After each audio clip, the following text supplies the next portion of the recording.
En 1984, Ridley Scott commence sa carrière avec une publicité pour Apple. Et bien maintenant, en 2023, il revient avec un film événement Napoléon pour Apple TV+. Salut les gars, on va parler aujourd'hui donc de Napoléon. Floris, une petite catchphrase pour ta critique? Je pense que je dirais Ridley Scott se prend la marche de l'empereur.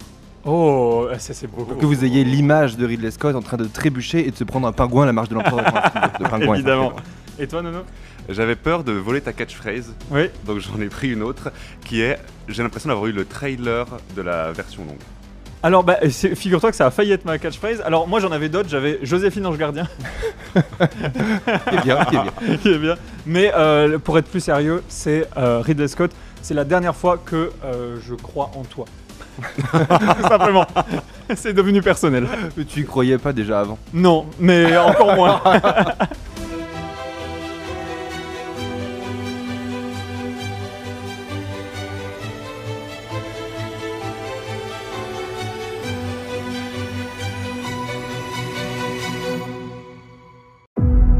Spoiler alert, l'émission qui meurt à la fin. J'ai l'impression qu'une fois de plus, on est tous d'accord. Elle est sympa cette émission de débat. Non mais je me suis dit, on va mettre 3 personnes autour de la table, il y en a au moins un qui va pas être d'accord. Je suis sûr qu'on n'est pas d'accord pour les mêmes raisons, parce que moi je suis plutôt habituellement très client de ce que fait Ridley Scott, et toi pas du tout, donc on est certainement en accord pour... on est agree to disagree. Ouais, c'est ça un peu. En fait, le truc c'est que moi, ma cinéphilie a démarré avec un film de Ridley Scott. Alors, il y a plein de choses qui ont façonné mon amour pour le cinéma, mais c'est vrai que Alien, le premier... il était incroyable. Après, quand on se renseigne un peu, alors Ridley Scott, il fait de super images, mais Alien, c'est plus un film de Dan O'Bannon et compagnie. Enfin bref, il y a toute une histoire autour d'Alien, mais il n'empêche... J'essaie de dire, c'est que le seul que t'as aimé, c'est pas lui qui l'a fait, c'est ça? Si, c'est lui qui l'a fait. Évidemment que c'est lui qui l'a fait, il y a son empreinte un peu partout. Et Ridley Scott, je dis toujours que c'est la carrière en dents de scie la plus luxueuse d'Hollywood, en fait. Parce que c'est pas un mec qui fait des mauvais films. Loin de là, Napoléon est pas un mauvais film. Par contre... mon Dieu, que c'est chiant. Qu'est-ce que vous en avez fait? Non, qu'est-ce qu'on a pensé? Ah, je l'ai trouvé assez chiant aussi, ouais. Vraiment très chiant, dans le sens où t'as l'impression que qu'il coupe chaque scène avant qu'elle devienne intéressante, en fait. Oui, mais c'est vrai. Ouais. En fait, ça se finit aussi vite que c'est levrette, si je me permets. Non, mais c'est vrai. À chaque fois qu'on se dit, ah là, ça va démarrer. Ouais. Bah non, en fait, scène suivante. Ouais, exactement. Et c'est un peu... en fait, je trouve que c'est un film qui se prend les pieds dans le tapis dans ses ambitions de raconter Je dirais plutôt Napoléon. qu'il se prend la marche de l'empereur. Bah ouais, mais je trouve que c'est tellement bien dit que ça pouvait pas venir de moi. Non, mais c'est vrai que voilà, il est lui-même étouffé par ses propres ambitions. Alors peut-être à la manière de Napoléon, mais le film en fait essaie de nous parler Napoléon l'amant, Napoléon le conquérant, Napoléon le stratège, Napoléon le gros bébé cadom. Le gros bébé cadom, Napoléon la merde. En fait, il y a tout dans. J'avais moi comme mot en sortie de projection qui était un film prétentieux. Je trouve que ce film est extrêmement Ils ont voulu prétentieux trop en faire. dans la manière de le traiter. Et pour autant, il partait avec plein de difficultés ce film. Il aurait pu ne pas avoir ces critiques-là de notre part parce qu'on peut être indulgent vu que c'est un film qui, je pense, n'est pas taillé pour être très apprécié en France. Puisque quand tu es anglais et que tu veux décrire un empereur français qui a tant lutté contre les Anglais, forcément, il faut que nous, Français, soyons prêts à accepter un regard un peu plus critique. Et il est possible que d'autres civilisations ne voient pas la grandeur d'un homme comme on nous l'a appris dans les livres d'histoire. Donc il faut déjà que nous, Français, en soient en capacité de remettre en cause ce qu'on nous a appris. Et n'étant pas, en tout cas tous autour de la table, je crois, des experts de Napoléon, on en a forcément une image qui est façonnée par les livres, comme quoi c'est un grand homme qui n'a jamais vraiment été remise en cause dans notre imaginaire. Donc il faut déjà qu'on soit prêt à l'accepter. Il faut qu'on soit prêt à accepter que dans ce film, pour l'avoir vu, je crois comme vous, en VO, les amis et les ennemis, tout le monde parle anglais. Alors du coup, ça suppose un exercice qui est très facile pour les autres, mais qui est assez difficile pour nous Français d'accepter que notre histoire soit dépeinte par des personnages anglais, etc. Donc c'est un film qui, je trouve, partait avec plein de difficultés. La plus grande étant, comme tu le signalais, la volonté de résumer un aussi grand personnage avec un parcours aussi important, etc. J'ai l'impression qu'ils avaient trouvé, Ridley Scott et son scénariste, une idée absolument géniale, saut 2020, mais d'en faire un film qui soit, tiens, traitons Napoléon sous le prisme de la masculinité toxique, puisque mais en quelque sorte, ce n'est pas une erreur, puisque tous les grands hommes encore aujourd'hui sont des humains masculins toxiques. Donc pourquoi pas? Ça partait d'une idée qui permettait peut-être d'en faire un lien entre les différents événements qui ont constitué le parcours historique de Napoléon. Je n'étais pas du tout contre le fait qu'on me montre ça, Ridley Scott ayant fièrement clairement expliqué que ce film, ce serait pour montrer que Joséphine était le talon d'Achille de Napoléon, qui aurait donc tout réussi, sauf sa vie privée. Sauf que je trouve que les ficelles sont beaucoup trop grosses et non seulement au-delà de la prétention de la manière dont c'est traité, il y a surtout, je trouve, un manque d'honnêteté dans la manière dont c'est fait, puisque j'ai eu l'impression, et ma première idée de titre de critique avant cette histoire de pingouin, c'était Napoléon avec un S, parce que je trouve avoir profondément vu 2 films qui ne se sont pas entremêlés comme on aurait voulu me le montrer. J'ai l'impression qu'ils se sont dit, putain, on est brillant. On a trouvé une idée géniale, on va raconter Napoléon à travers Joséphine et on va montrer qu'en fait, toutes ces actions de grand homme ont été dictées par, quelque part, ses échecs ou ses difficultés ou ses passions de la vie amoureuse. Ce qui en plus est faux dans la réalité, mais c'est pas grave. Exactement, film, mais ce qui sonne faux et le fait que c'était faux dans la réalité, au moment de voir le film, moi je ne le savais pas. Je me suis renseigné après. C'est en se renseignant qu'on se dit, putain, ça sonne faux. Et en fait, c'est faux. Les dates de... en fait, on nous décrit dans les grandes lignes, en gros, qu'à chaque fois qu'il prend une décision de conquête de pouvoir, c'est pour la conquérir elle. Enfin, toutes ces grosses ficelles-là, qu'il revient de l'île dans laquelle il est exilé parce qu'elle est malade, c'est faux.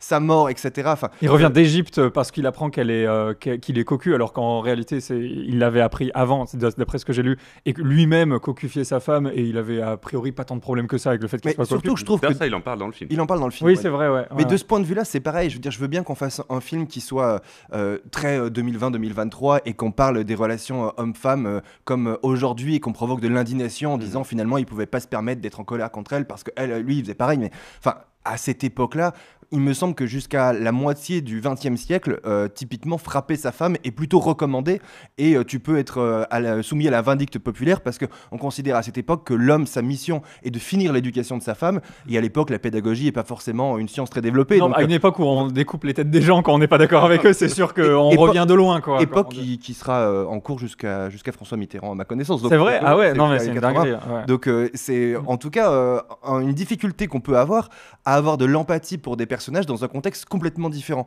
La seule chose qui, je pense, transcende les époques, ce sont les émotions. Et il n'y en a pas dans ce film. C'est exactement j'ai cru que t'allais dire l'inverse.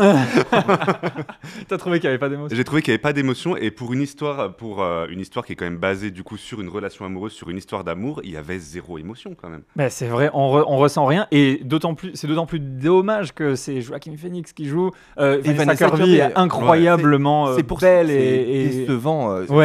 C'est énervant plus que décevant parce qu'en fait, il y a tellement tout pour réussir. Moi, j'en attendais, pour le coup. Toi, tu avais une appréhension, mais moi, j'avais adoré Gladiator. J'ai aimé La Chute du Faucon Noir. J'ai même aimé The Man in the High Castle, qui est la série qu'il avait produite pour Amazon Prime. Enfin, je suis plutôt un admiratif de Ridley Scott dans sa capacité à produire des grandes histoires, en tout cas des histoires mises en scène de manière grandiose. Et j'avais aimé que dans Gladiator, typiquement, il revisite le péplum, où justement, dans Gladiator, il y a une histoire très personnelle qui, pour le coup, marche très bien et qui est portée par une musique absolument phénoménale d'Hans Zimmer. C'est pas le cas ici. Les émotions totalement absentes. La musique est totalement absente, à part la peut-être bonne idée, mais encore une fois, grosse ficelle, de nous mettre des polyphonies corses pour un général corse. Oui, c'est une super idée, mais enfin, globalement, on a l'impression un peu d'un réalisateur qui s'est dit bon voilà, Coco, moi je sais faire des films. Donc ce qu'on va faire, c'est que ça, on va vous le raconter.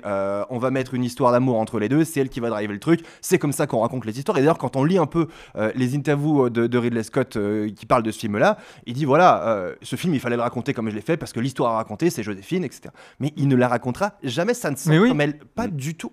C'est faux. Et je ne sais pas pourquoi. Il y a un côté pilotage automatique de tout. En fait, il a voulu faire 2 films, sauf que je pense que c'est très difficile de faire un film social, entre guillemets, qui raconte un personnage dans son intimité. Je pense qu'il ne sait pas faire et qu'il ne s'est pas posé la question de quelqu'un d'autre saurait peut-être le faire plus que moi, et que pour lui, ça suffit.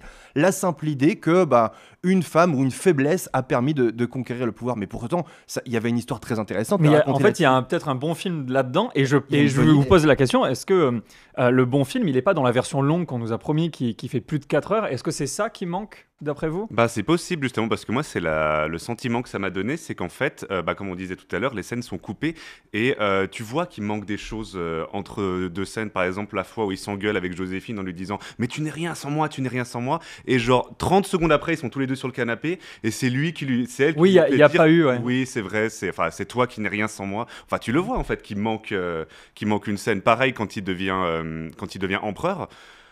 à quel moment il est devenu empereur en fait? Pourquoi on n'a pas vu ça? C'est vrai. Non, mais Il c'est vrai manque qu'il y a énormément de scènes qui, je suppose, sont dans la version longue en fait et qui permettraient peut-être d'en faire un grand film.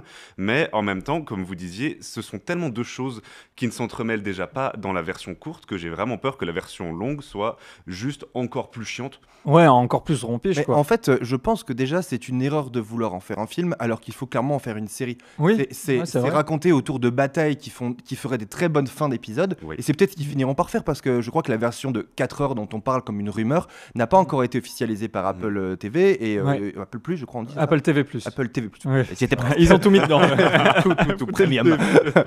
Prime. Et en tout cas, je souhaiterais pour le rythme, mais comme beaucoup de films maintenant, je trouve qu'on n'est plus, on est des générations tellement dopées par les séries et la narration des séries avec des enjeux, des climax à chaque fin d'épisode que de voir un film de 2h15, généralement, c'est toujours trop long. Et là, Donc c'est c'est encore 2h38, plus long. Ouais, ouais. Et donc je pense qu'on n'est plus habitué, alors qu'un découpage sériel m'aurait paru plus intéressant, surtout qu'il y a des grandes batailles à chaque fois. Oui. Néanmoins, ça n'enlève pas la dualité entre faire un film psychologique qui était certainement très intéressant, parce que pour le coup, de nous dépeindre Napoléon comme un piètre amant, très bien, mais moi aussi étant un piètre amant, ça ne m'a pas fait pour autant envahir la Russie. Donc il y a certainement autre chose à aller chercher que l'idée même que le fait d'être un piètre amant ait fait ce grand homme, Ah en oui, tout oui. cas ce grand homme tel que l'histoire l'a retenu. Donc il y a quelque chose à aller chercher dans la psychologie du personnage qui n'est pas traité là-dedans. Il y a dans le personnage de Vanessa Kirby quelque chose aussi à aller chercher qui est sans doute très intéressant, c'est que c'était une noble, une bourgeoise qui a permis à Napoléon de rentrer dans les sphères. Sa conquête du pouvoir à Napoléon, elle a l'air d'être super intéressante dans l'histoire. Moi je la connais pas l'histoire, mais j'aurais aimé qu'on me la raconte. On me la Ouais. raconte pas. En fait, C'est tout ce vrai. qui est intéressant n'est pas raconté. Et il y a un autre truc aussi qui fait qu'on a très peu d'émotions. En tout cas, je pense que ça y contribue, c'est que il est tout seul. Et personne ne parle jamais de lui. Aucun Oui. personnage Oui. secondaire, alors qu'il existe des gens brillants qui ont marqué l'histoire aussi, comme Talleyrand à l'époque. En fait, les autres personnages sont complètement muets vis-à-vis de Napoléon, alors qu'il pourrait en décrire la psychologie, parce que c'est souvent comme ça qu'on fait. C'est difficile de décrire la psychologie d'un personnage aussi stoïque et silencieux que Napoléon, en tout cas tel qu'il est filmé dans le Ouais, Ridley non, Scott. mais là, il boude, quoi. Mais C'est il un aurait pu bulldog. avoir d'autres personnages qui en parlent en disant voilà, il est en train de se fourvoyer, etc. Personne n'en parle jamais. Et puis à un moment donné, il est chaud. Et puis il y a des gars sortis de nulle part qui disent bah maintenant tu vas abdiquer, mec. Ouais, Mais ouais, attendez, c'est- il avait il pris le manque- pouvoir, il oui. était un dieu sur terre avec la couronne sacrée par le pape. Ou alors, enfin, toute cette géopolitique là, elle était sans doute très intéressante pour quelqu'un comme moi qui n'y connaît rien. Et en fait, on ne me l'aura pas appris. Donc, on ne m'a Ouais. appris ni la psychologie, ni la géopolitique, et encore moins la stratégie militaire, qui pour le coup, et je pense qu'il sauve ce film, parce que Ridley Scott, malgré tout, reste un grand réalisateur de Ah oui, scènes oui, épiques. il sait faire des images. Il sait faire des images, Voilà. mais il est en pilotage automatique, c'est-à-dire que ce sont des scènes de bataille impressionnantes, mais on l'a les a déjà vues. Ouais, exactement. Exactement Ouais, ce que j'allais dire. C'est la bataille d'Austerlitz. Elle aurait été tellement parfaite si on nous l'avait pas complètement spoilé dans la bande-annonce. Ah non, mais même, Mais même au-delà déjà de- vu dans le Ah oui, cinéma, déjà vu dans le cinéma ouais. typiquement de Gladiator, etc. Ouais. Quand il vient filmer la bataille de 10 minutes dans Gladiator, Oui. moi ça m'apporte quelque chose, en tout cas aux spectateurs du film que j'étais à l'époque, qui avait encore pas vu grand chose dans la vie sans doute, mais je l'avais trouvé impressionnante. Mais le truc que j'ai adoré justement dans les batailles, alors il y a des trucs que j'ai détestés, vous en avez bien, je vous ai déjà dit, mais je vais en rajouter une couche. J'ai détesté la photo, je trouve que Exactement, visuellement, moi c'est horrible. pareil. Enfin, Horrible la photo. C'est la chute du faucon noir. Eh ben, moi j'avais bien aimé la chute du Faucon Noir parce que je trouve qu'il y avait une photo qui avait du sens. Oui, ça par avait du rapport à sens, ce que l'histoire mais le racontait. problème c'est que Là, ça je va ne pas, ouais. comprends pas la photo Mm. et voire même je trouve qu'elle dessert le film puisque comme on Totalement. le disait en début d'émission, je trouve qu'on a vraiment deux films qui sont taillés pour s'entremêler. D'un côté, le film à costume Ouais. en Ouais, oui. intérieur de dialogue, mais en fait, comme tu le disais, Nono, les dialogues sont tronqués, etc.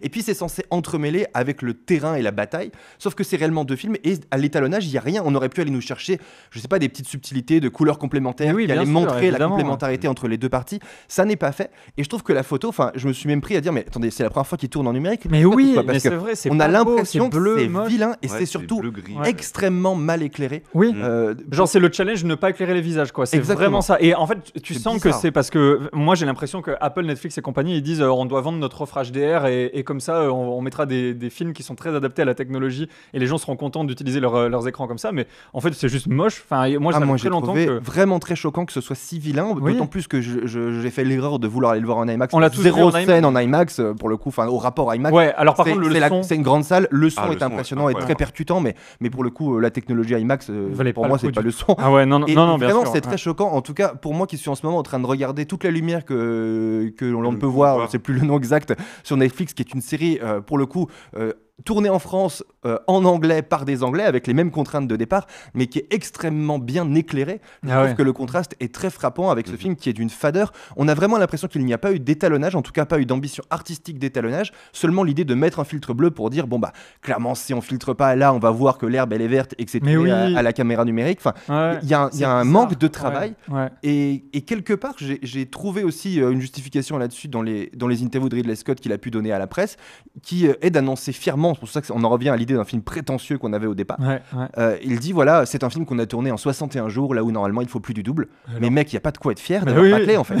C'est clair. Pour moi, il a bâclé ce film et il se permet d'en être fier parce que clairement, si on réfléchit comme ça, bah oui, 60 jours pour tourner un film de cette ampleur. Il dit voilà, les batailles on les a tournées en un jour. Mais mec, ne te vante pas de ça parce que on voit que si tu avais eu plus de temps, en tout cas plus l'envie, il aurait pu être meilleur. Parce que les scènes de bataille, elles sont chouettes, mais il n'y a rien qui transcende, alors que je pense qu'il avait le talent de ne pas être en pilotage automatique. Ce que j'ai bien aimé, justement, c'est la violence, même le sang qui est très en frontal. On ne nous cache pas la violence, et c'est raccord avec un des thèmes du film qui est de déconstruire cette figure en mode c'est un conquérant, ok, mais c'est un vrai tyran.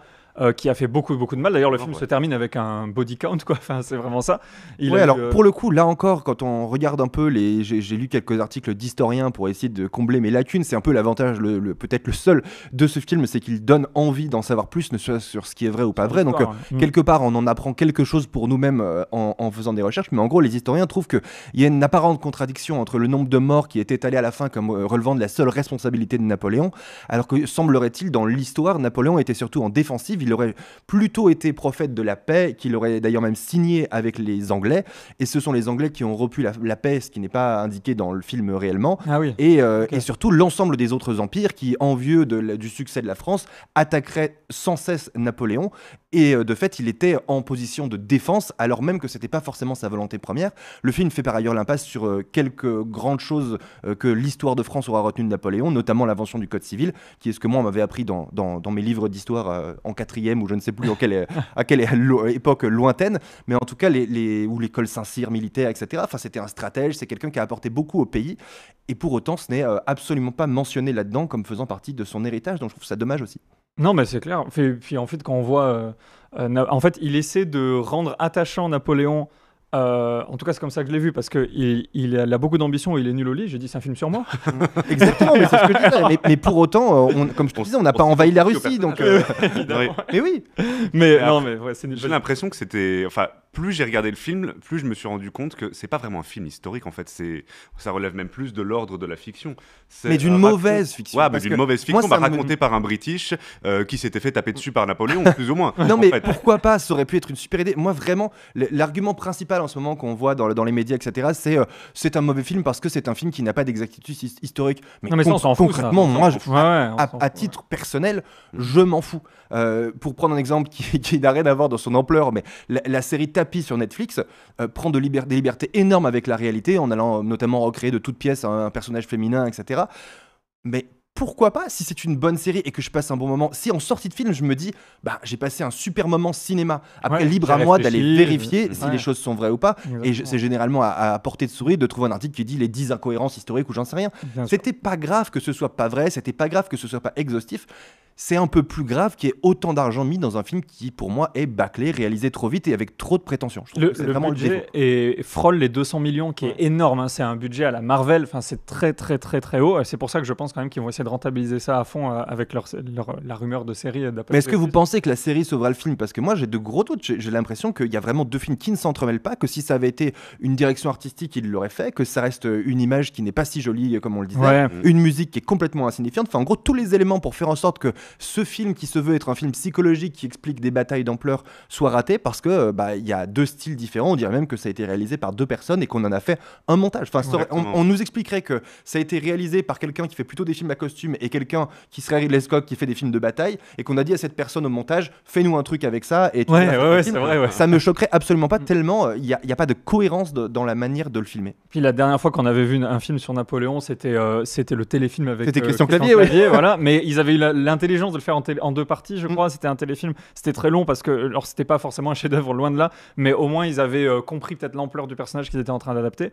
Donc ouais, j'ai l'impression que beaucoup trop. En fait, peut-être que Ridley Scott, on pourrait le rapprocher d'un Napoléon avec son ambition démesurée qui finira par l'étouffer et à l'exiler peut-être de son public. Donc on verra bien un petit peu ce qui va découler de ça pour sa carrière. En tout cas, il marche bien parce que il est sorti pour Thanksgiving en face du Disney Wish, que l'on chroniquera la prochaine fois d'ailleurs. Et il est au-dessus en termes de chiffres. C'est marrant qu'un film qui est quand même assez excluant parce que c'est pas du tout le film familial qu'on va aller voir, voilà. Eh ben, il est en train de mieux marcher que le Disney, donc ça dit aussi quelque chose de Aux États-Unis, tu veux dire, ou le oui, aux Disney États-Unis, ouais, bien sûr. Il n'est pas encore sorti en France, le Wish, là. Mais je pense que probablement, comme je disais au début, pour d'autres nations qui ne voient Napoléon comme un personnage qu'ils ne connaissent sans doute même pas, peut-être que les incohérences qu'il peut y avoir, en fait, peut-être que quand on part avec une idée vierge de ce personnage-là, on se laisse plus facilement emporter dans la narration qu'on nous propose. C'est possible.